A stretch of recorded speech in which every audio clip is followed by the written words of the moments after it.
Hello, I'm James Sparkman, and the minute this video is finished, I would like you to spread word about this.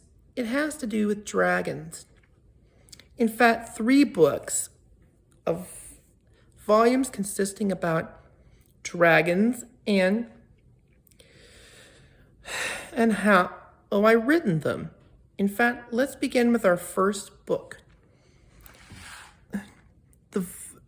The Dragon's Ecosystem, Volume 1, Hunting, Genders, and Uses for Dragonfire. The Dragon's Ecosystem by James Sparkman, where ecology meets fantasy. In the first of 3 volumes consisting of the Dragon's Ecosystem, the first volume is about hunting techniques, gender differences, and uses for its fiery breath. The second volume is on the ecosystem itself. The third volume explains the science of the dragon's ecosystem. To readers who love dragons, read about dragons, watch dragons or on television, or played as a dragon on a video game, there are some questions you may be asking about dragons, like how do they fit in with the animal kingdom? How do they fly? How do they breathe fire? Well, this book can cover the answer to those questions in each chapter in this book and explain the answers to those questions. Chapter 1, the dragon hunting technique. The first technique for a dragon is to blend in with gems that are the color of its scales, like a snake in dead brush ambushing a mouse, or a crocodile hunting in water for wildebeest. On the right, illustrated a pot of rubies with a red dragon. The second technique is to leave the nest or cave to go hunting for bison, like the European bison native to England, where stories about this creature take place. Chapter 2, Dragon Mating. Now, this chapter will be going over the genders of the dragon.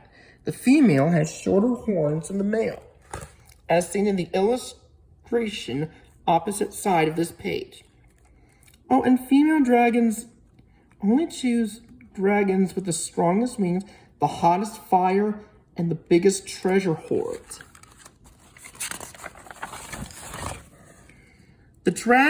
Chapter 3, the Dragon's Fire. Now for the Dragon's Fire, as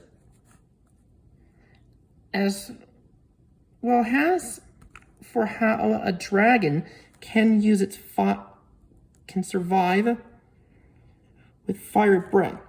Look at a snake, crocodile, and an eagle.